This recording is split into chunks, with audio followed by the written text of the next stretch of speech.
বিশ্বাস করেন নৌকায় যখন উঠছি আমার পরনটা ঠিক এতটুকু হয়ে গেছে গা প্রথমে, বাট এখন নৌকা থেকে নামতে ইচ্ছে মানে বোট থেকে নামতে ইচ্ছে করতেছে না।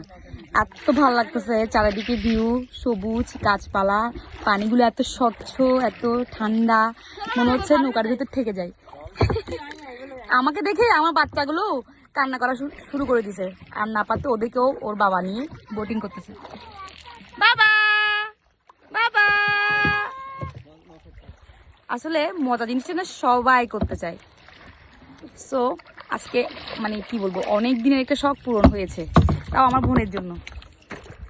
এই বিচ্ছুটা থাকলে না অনেক কিছু না করলেও করতে ইচ্ছে হয় বা করে ফেলা যায়। সো রাঙামাটিতে এসে কে কে বোটিং করেছেন জানাবেন।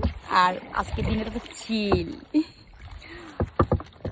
দেখেন ভিউগুলো কি সুন্দর চারিদিকে। এখন আমরা মানে লেক, একে কি লেক বলে, হ্যাঁ বার্গি লেক না, লেকের মাঝখানে পুরোটা।